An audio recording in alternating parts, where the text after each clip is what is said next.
बिस्मिल्लाहिर्रहमानिर्रहीम, अस्सलाम वालेकुम। वेल डियर स्टूडेंट्स, आज हम शुरू करने जा रहे हैं थर्ड कंडीशनल। ठीक है, हम 0, 1, 2 पढ़ चुके हैं। आज हमारा लास्ट कंडीशनल है थर्ड कंडीशनल। थर्ड कंडीशनल कहाँ इस्तेमाल होता है? तो third conditional is used for past unreal. अब ये क्या मतलब हुआ? पास्ट अनरियल का मतलब क्या हुआ? याद है मैंने आपको सेकंड कंडीशनल पढ़ाया था, कल ही हमने पढ़ा है। तो जो सेकंड कंडीशनल है वो प्रेजेंट अनरियल के लिए इस्तेमाल होता है। तो उसका मतलब होता है कि ऐसे काम जो प्रेजेंट में हुए ही नहीं। अब ये पास्ट अनरियल के लिए इस्तेमाल होता है। इसका मतलब क्या बनता है कि ऐसे काम जो पास्ट में हुए ही नहीं, पास्ट इम्पॉसिबल, यानी पास्ट में जो काम मुमकिन ही नहीं था, हुआ ही नहीं, तो उसके लिए हम इस्तेमाल करते हैं थर्ड कंडीशनल। आई होप आपको बात समझ में आ रही है। ठीक है, अब देखिए ये थर्ड कंडीशनल के सेंटेंस बनते कैसे हैं। ये जो इफ़ है, इफ़ क्लास है, इसके साथ हम पास्ट परफेक्ट का सेंटेंस रखेंगे। उसके बाद सब्जेक्ट, फिर हम वुड हैव लगाएंगे और वर्ब की थर्ड फॉर्म यूज़ करेंगे, पास्ट पार्टिसिपल फॉर्म यूज़ करेंगे। चलिए मैं आपको एक बात समझाऊं कि देखें ये जो कंडीशनल्स का एक आसान सा फार्मूला है जो अपने जहन में रखना है। ज़ीरो को आप साइड पे करें, ज़ीरो कंडीशनल को आप साइड पे करें। ज़ीरो में तो दोनों क्लासेस में प्रेजेंट सिंपल इस्तेमाल होता है। आ जाएं वन से शुरू करते हैं। तो देखें अगर आप गौर करेंगे तो वन में इस्तेमाल होता है पहले हिस्से में इफ़ क्लास में प्रेजेंट सिंपल और दूसरे हिस्से यानी रिजल्ट क्लास में फ्यूचर सिंपल। अब इनको पास्ट करते हुए जाना है। बस जैसे ही कंडीशन चेंज हो तो आप इनको मज़ीद पास्ट करते जाएं। देखें सेकंड कंडीशन में फिर क्या होता है कि इफ़ के साथ पास्ट सिंपल आता है और वहाँ पर जो रिज़ल्ट क्लास होता है वहाँ विल की जगह वुड आ जाता है। आई होप ये आपको समझ में आ रहा है। वहाँ विल इस्तेमाल होता है, वहाँ फिर वुड इस्तेमाल होता है।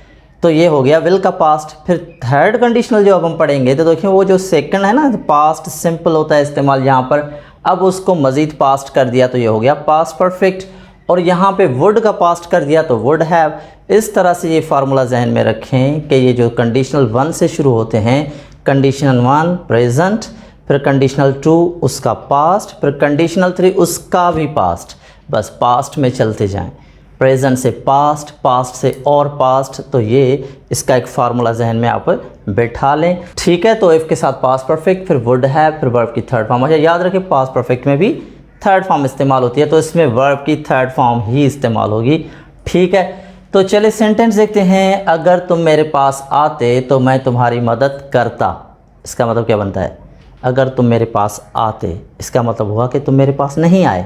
अगर तुम मेरे पास आते तो मैं तुम्हारी मदद करता। तुम मेरे पास नहीं आए और मैंने तुम्हारी मदद नहीं की। ये दोनों चीज़ें अनरियल हो गई, पास्ट में हुए ही नहीं दोनों काम। तो इसके लिए हम इस्तेमाल करेंगे third conditional. If you had come to me I would have helped you. If past perfect, you had come to me, फिर I would have helped, third form you. If you had come to me I would have helped you. अगर तुम मेरे पास आते तो मैं तुम्हारी मदद करता। दूसरा देखें, अगर तुम खेलों में हिस्सा ना लेते तो जीतते कैसे? मतलब क्या हुआ? मतलब हुआ कि तुमने खेलों में हिस्सा लिया और तुम जीत गए।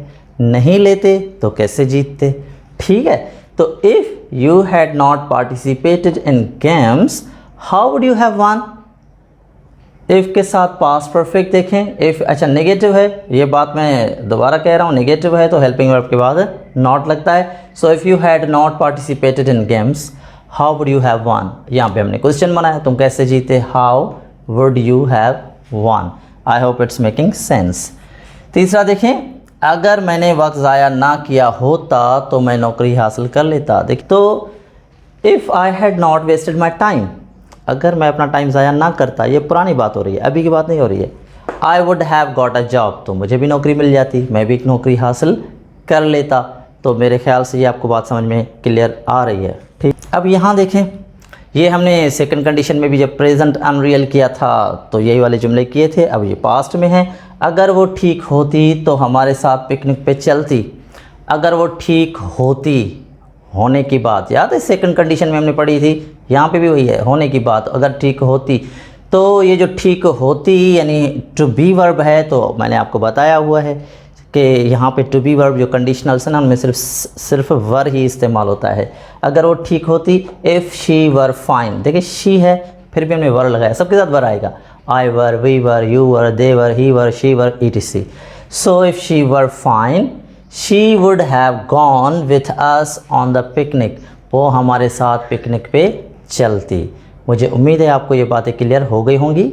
अगर अभी भी आपको कोई कन्फ्यूजन है तो कोई इशू नहीं है, आप मुझसे पूछ सकते हैं। मैं कोशिश करूँगा आपको मज़ीद क्लियर करने की।